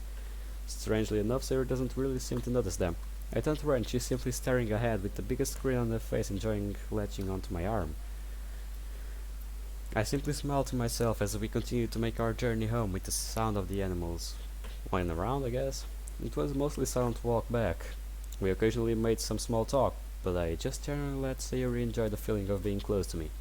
Though I can't say I didn't enjoy being close to her like that either. I mean, that's what couples do, right? Sharing these kind of moments with each other. Though eventually Sayori is forced to let go as we stopped at our houses. I'll see you tomorrow. I can tell. She is flustered over the walk back. Though I can feel my face a little red as well. Yeah, I'll see you tomorrow. Try to get some good sleep tonight, alright? I'll try my best. Hopefully telling Sayori about my dreams will ease them off of me for tonight. See you tomorrow. I take Sayori into my arms and hug her tightly. I decide to throw in a peck on the cheek for good measure, which she seemed to enjoy as she giggled. Eventually we break our embrace and wave goodbye to each other as we head back to our respective houses. Watch Sayori disappear from sight as I turn the key to open the door from head upstairs to my bedroom. After finishing my nightly routine and finish any outstanding homework, I lay back in my bed and prepare to fall asleep. Let's hope this time we have no nightmares, shall we? All things considered, today was a pretty good day. Monica gave me some helpful advice regarding my situation, and I had a pretty good time with Sayuri. We actually went on our first date since we've been officially together. It was nice though. I am glad I took her up. I took her up on her offer to go out. In a way, it did help settle my things a little bit. I do truly love her, and I really wouldn't want to ruin it. And I would say I've been pretty faithful to our relationship. I still have to figure out what to say to Natsuki. Don't really feel any closer to figuring out what to say to her, but I'll worry more about it tomorrow. I should just try to get some good sleep for once. Hopefully I don't have another horrific dream. I shut my eyes as I easily drift off to sleep, praying for nothing to happen. You just don't listen, do you? The same familiar voice angrily screams, making my ears sting in agony. I tried to move to cover my ears, but my arms remained locked by my sides, forcing me to simply just wince in pain. Guess I stand corrected. I just don't know what's with you. Ah, that's the thing, I don't know what's with you. I don't understand why do you continue to pursue the most hopeless of us all. Sarah is a lost cause. It's not worth spending your precious time and energy into someone like that, like her. Sure, you might cheer her up for the time being, but she'll fall back into her same self-destructive mindset. You know how much she hates herself. Sarah would kill herself without a second thought, regardless of how much love you give her. Do you really want a girl like that? She's not worthy. She truly is selfish. She admits it too. So why do you waste more time with her? Just to cheer her up for a few hours? The price of doing so is death. If she ever finds out the truth about this place, she won't just be killing herself, she'll kill everyone, including you. It's time for her to see that. I'm immediately jolted awake. However, instead of finding myself lying on my bed, I find myself standing on the sidewalk by Siri's house in school uniform. But Siri, oddly enough, in her pajamas, red-faced with tears streaming down her cheeks. What did I just find myself into? So that's why I'm not coming to school. Not really feeling like myself today. I blink a few times and look to confirm I'm really outside. How the hell did I get here? I was just in bed. Granted, I was dealing with the voice tormenting me. Guess I just made it me forget waking up and getting ready. Did you get that? I tried to go along with the situation. Yeah, I understand, Siri. Everyone needs to take a day to themselves once in a while. I'm sure everyone will understand. Somehow I adopt that. They're just going to worry about me. They don't know what I'm going through. I really don't want you to cover for me. I would feel guilty for having you lie for me. Well, that's what good boyfriends does, right? Yeah. You know, I'm surprised you're taking this so well. I thought you would be offering to stay with me, giving some of the things I just told you. Huh. She's got me in a trap here. How am I supposed to keep this up? I mean, I am worried about you. I always have been, but you wanted me to tell everyone that you're not feeling good, right? Then say that. Hey, were you listening to anything I was saying? Of course I was. Can't believe I'm lying to save your face in the middle of her meltdown. This isn't good. I'm just out of it, okay?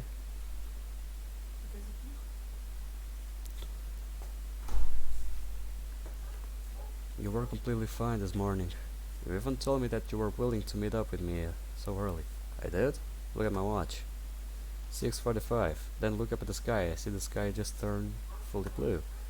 Never get up this early on a school day. The hell is happening? Turn back to face Sayuri, who's now angrily staring me down. You weren't listening to anything I said. You ignored me. After I promised that you wouldn't. Sayuri, no need to apologize. I'm used to having everyone being ignorant about how I really feel inside. And how are you feeling on the inside? Like I want... Yare to say.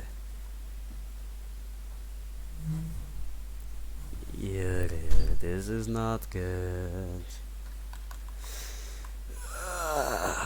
This is pain. Like I want to die. Certainly yelling me drives me backwards. I've never heard her raise her voice in such a frightening tone. You don't really care about me. You're only dating me to fill your life with some sick pleasure, isn't it? Sir, that's not true and you know it. I know that I've been failing for you for all those years. I've been doing my best to make it up for it. And I know I need to do more, but I care about you. I always have and always will. You're just saying that to try to make me feel better. It won't work this time. I think I finally had enough of it all. Or are they saying, don't worry about it. I wouldn't want to ruin everyone's day. That would just be selfish. Sarah lets out an uncomfortable laugh, but only adds to the already tense atmosphere. I'm sorry I dragged you out here for nothing. You won't have to worry about me anymore. I think I served my purpose. I can keep you guys happy forever if I keep feeling hopeless. So the solution is obvious. Goodbye. Before I can open my mouth, Sarah wordlessly walks back to her house. What the hell was that?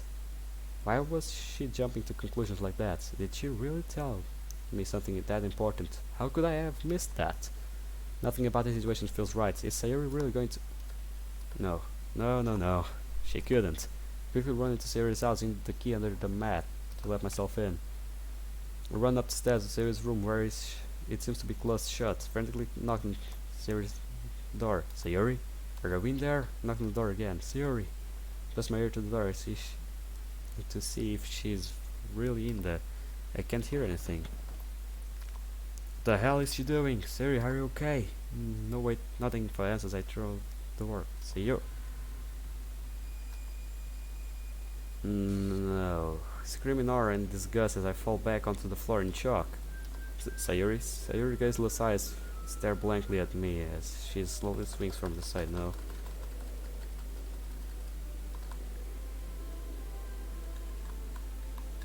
I'll read it all now because I don't want to see this. No, it was too late.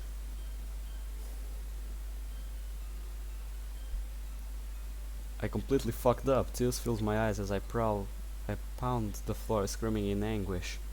Why did you do this? What happened? She hasn't been this bad since Sunday. What did I do wrong? I should have spent more time with her. I should have told her more how much she meant to me. And I'm not ever going to get another chance. Curl up on the floor and start sobbing. Through my sobs, my mind tries to come up with some sort of scenario for how she could possibly be alive right now. Maybe I'm still dreaming. Maybe she's still alive. Quickly throw open Sayuri's drawers. There has to be something to cut her down. Come on. And through my frantic searching, I finally find a box cutter. This should do. Quickly run up to Sayuri. I get up from under her so her feet are resting along my shoulders. Stretch out my arm as far as I can and start cutting away the rope. Almost got it. As soon as the rope snaps, Sayuri and I fall right onto the floor. Roll over to Sayuri's face, who's laying stiffly on the floor. Quickly loosen the noose as best as I can. Sayuri. Gently shake her body a few times. Sayuri, can you hear me? She doesn't respond. No. Why would you do this? Well, it's not just to take the news that will help, you know, buddy. Let me explain something. When someone hangs themselves, there are two things that can happen that time. The first one, as the fall goes, she can just start like losing air, running out of air and die asphyxiated, or the noise we heard that was pretty clear that the second option is the one that truthfully happens. That is, when the noose tightened around her neck broke. She broke her neck while falling down. There's no coming back from a broken neck. Well, at least if you fall straight forward, there's no going back from a broken neck. She broke her neck because if she was just asphyxiating, you could have just this idea of yours could have really worked out. But she broke her neck. That's not the way it should be. Why would you do this? Try to check her pulse, but I don't feel anything. She can't be gone. No, she can't be. Tears are flooding down my face as I cradle Sayuri's lifeless body in my arms. This is my fault. If I had just paid more attention, if I just listened, then she wouldn't have snapped like this. I'm a failure. No, I'm not letting you die. I lay Sayuri on the floor and begin CPR. Suddenly I begin to hear an ungodly groan emitting from Sayuri's mouth. Sayuri? Sayuri's eyes roll towards me. Just let me die. What? Sayuri pushes me off her, causing me to stumble back. She stands herself, not breaking her menacing stare. Sayuri, you're alive.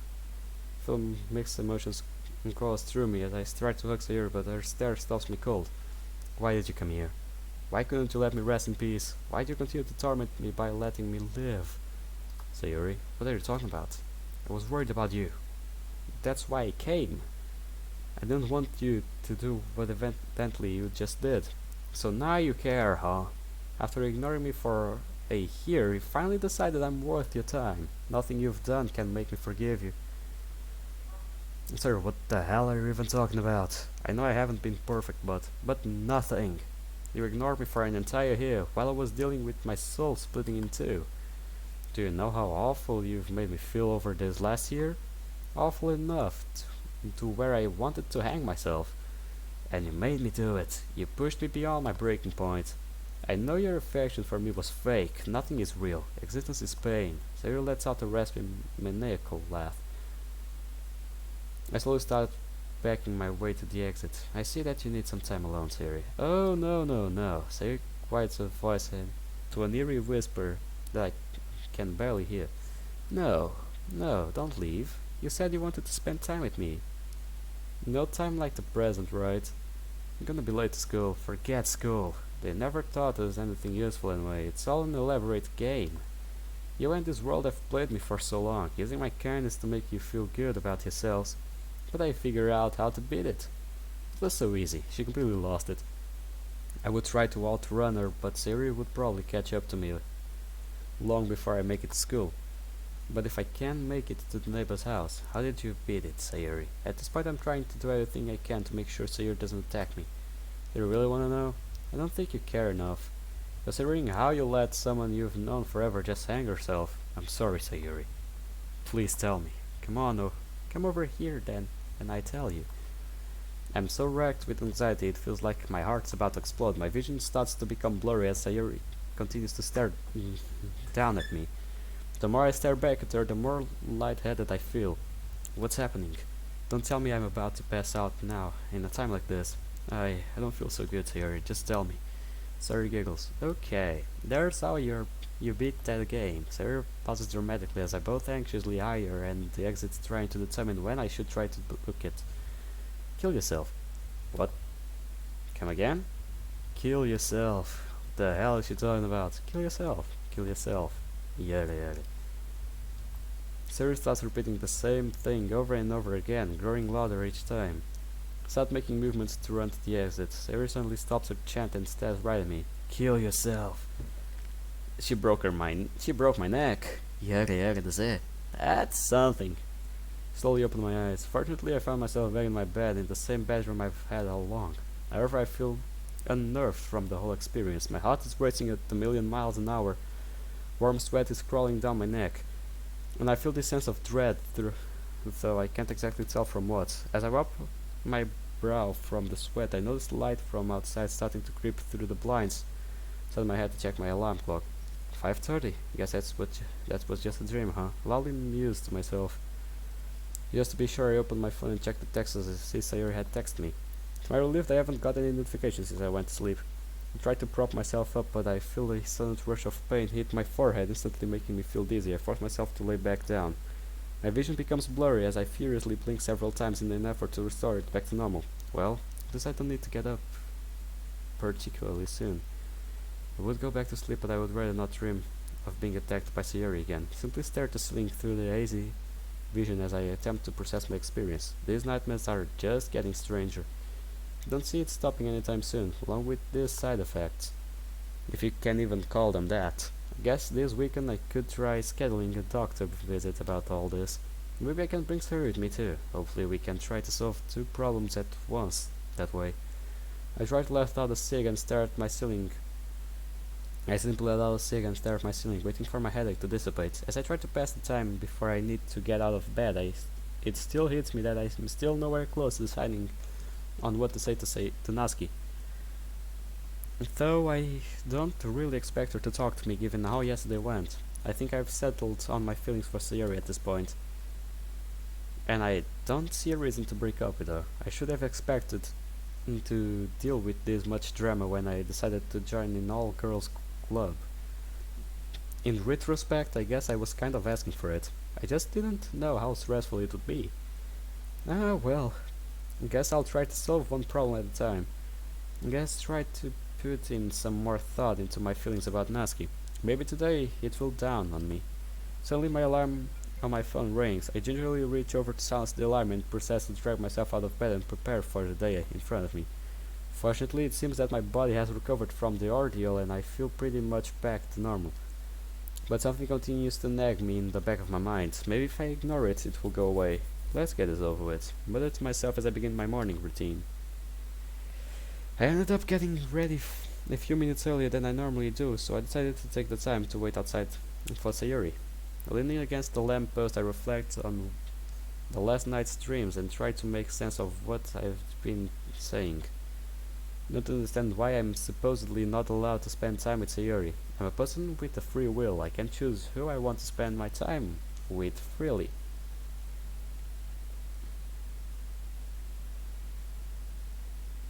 Well, maybe.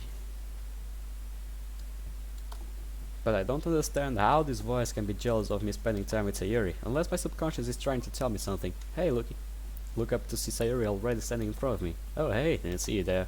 Ready for school? Try to sound as energetic as possible, but Sayuri is able to see through my facade pretty easily. Hey, did you have another bad dream last night? Simply nod my head in disappointment. Don't really want to talk about it right now. Hey, Sayuri suddenly steps forward and brings me into an embrace. Slowly reciprocate, feeling the warmth of Sayuri's body radiating onto mine. Despite the traumatic experience of last night, I already feel somewhat better. I'm sorry you're having nightmares again. I just wish there was something I could do to help. You can't, and I don't know what will happen, to be honest.